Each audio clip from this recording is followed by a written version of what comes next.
और ऐसा सौभाग्य हमारे बीच में है भैया राजेश नागर। और कल के लिए दोबारा से कहना चाहूँगा कि ज़्यादा से ज़्यादा कितना सहयोग दिखाओगे, वो रैली के लिए अब सहयोग कल के लिए दिखाना होगा। शाम 4 साढ़े 4 बजे सीएम साहब आएंगे, तो मुझे लग रहा है कि आप 3 बजे से जाके अपना पंडाल को घेरना होगा। अब विधायक जी नमस्कार। नमस्कार।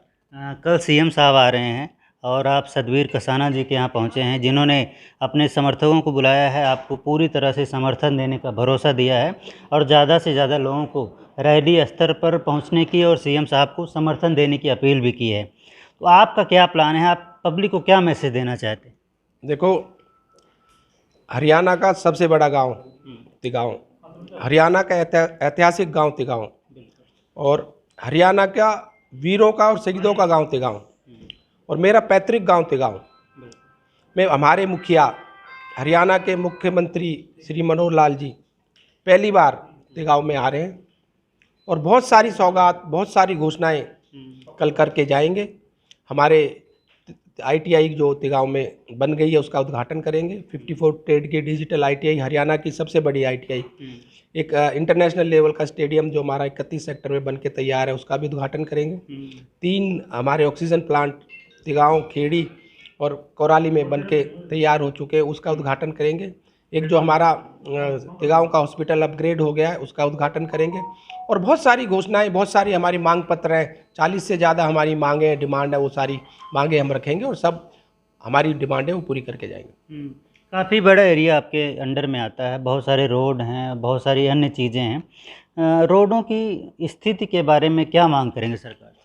देखो, हमारा एक यहाँ पर अथॉरिटी बना दी है FMDA, उसके लिए 300 करोड़ की हमने मांग रखी है कि 300 करोड़ हमें हमारे रोड, सीवर, पानी के विकास के लिए दिए जाएं। 100 करोड़ के लिए हमने मांग रखी है नगर निगम को फंड्स दिए जाएं। जो हमारे नगर निगम में जो एरिया आता है उनको जो काम अधूरे रह गए या जो काम होने उनके लिए 100 करोड़ मांगे।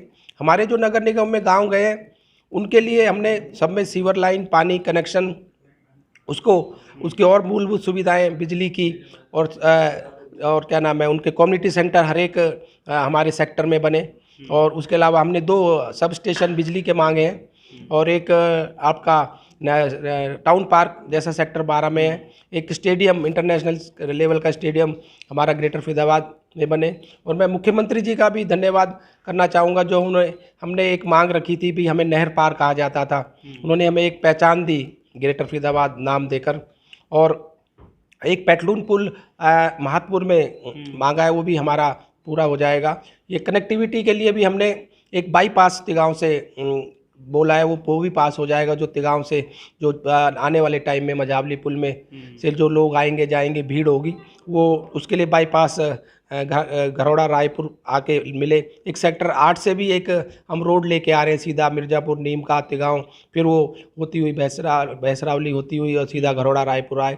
एक रोड तिगांव कॉलेज से बुखारपुर के लिए जो KGP पे जाने वाले लोग हैं वो उनको तिगांव के अंदर से ना जाना पड़े, बाहर से ही बाईपास मिल जाए। और बहुत सारी ऐसी मांगे हैं जो हम शाहजहाँपुर का पुल का मामला है वो बन नहीं रहा, उसके लिए हम ये केंद्र का मामला है, सेंटर का मामला है, उसके लिए हमने इसमें मांग पत्र में अपनी मांग रखी है। ये नितिन गडकरी जी से मिलके इसको हम कोशिश करेंगे कि ये मांग हमारी पूरी हो।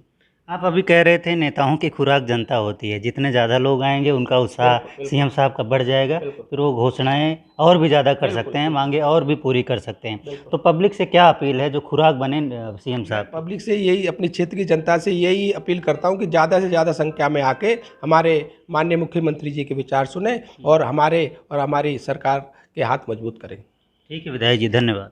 धन्यवाद। तो हमारे सामने हैं समाज सेवी सतबीर कसाना जी, महमूदपुर गांव के रहने वाले हैं। इन्होंने विधायक जी को इनवाइट किया है, विधायक जी इनके यहाँ आए हैं। तो आपकी क्या उम्मीदें हैं सर सीएम साहब से और विधायक जी से? देखो, विधायक जी हमारे तिगांव विधानसभा में एक ऐसे समझो कि जैसे कि लोगों की दिल की धड़कन है। पूरे 84 पाल में एक विधायक जी ऐसे समझो कि अपने बेटा की तरह मान सम्मान देता है पूरा क्षेत्र, भाई की तरह मान सम्मान देता है हमारा क्षेत्र। तो मेरा बड़ा सौभाग्य है कि जो विधायक जी ने मुझे टाइम दिया और यहाँ आए, और मुझे भगवान की कृपा से ये मौका मिला है। मैं चाहूँगा कि मैं अपने गांव बस्ती को, समाज क्षेत्र को, अपने मिलने वालों को, सबको लेकर के पहुँचूँगा, क्योंकि जो ये सरकार BJP सरकार इतनी बढ़िया सरकार है कि मेरा भतीजा भी सब इंस्पेक्टर की भर्ती में ज्वाइन हुआ है। जो हमारे माननीय श्री मनोहर लाल खट्टर जी का नारा था कि कोई ना खर्ची है ना पर्ची है, ये वो सरकार है, इसमें वो दल्लों की कानक्ति दूर हो चुकी है। इसमें वो सरकार है जिसमें कोई खर्ची पर्ची नहीं, गरीब का भी और अमीर का भी अपनी काबिलियत के अनुसार लगता है। इस सरकार से बड़े हम खुश रहते हैं। देश के लिए माननीय नरेंद्र मोदी बब्बर शेर है, हमारे हरियाणा के लिए सीएम खट्टर जी बब्बर शेर है, और हमारी तिगाम विधानसभा के लिए हमारे बब्बर शेर राजेश नागर जी हैं।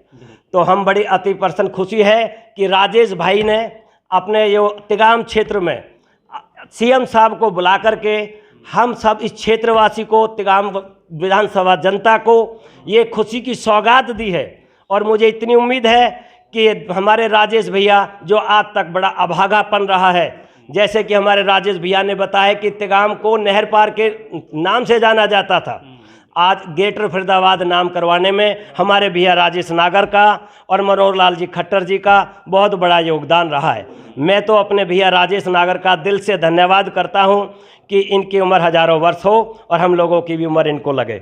सैकड़ों लोगों को तो आपने आज ही बुला लिया है और एक एक बस भी लाएगा कल, तो मेरे ख्याल से 2, 3, 4, 5 हज़ार लोग आप ही इकट्ठे कर लेंगे। हाँ, परम पिता परमेश्वर की कृपा रही तो शायद जो आप कहते हैं वो भगवान की कृपा से आदमी इकट्ठे होंगे। और शायद मुझे लगता है कि शायद कल ये एक भीड़ क्या, एक जनसभा, ऐसी जनसभा होगी अब जिसमें राजेश भैया के बड़ी मेहनत है, जो कि रात में भी दिन में बड़ी मेहनत करते हैं। मेरे पास भी कॉल की, भैया मैं थोड़ी देर के लिए आ रहा हूँ, अपने गांव के आदमी को, अपने आदमी कोई हो तो उनको बुला लेना। मैंने कहा आइए नेताजी, मैं बड़ा किस्मत वाला हूं जो आपने फ़ोन किया और आप आ रहे हैं, तो इसलिए मैंने राजेश भैया के स्वागत में अपने गांव बस्ती को इकट्ठा किया है। विधायक जी की तरफ से अपने गांव वालों और आसपास के एरिया से क्या अपील करना चाहिए? अच्छा, कल की रैली के लिए मेरी पब्लिक से ये निवेदन है कि वो अपना काम छोड़ें और फिलहाल हमें राजेश भैया के लिए समय दें।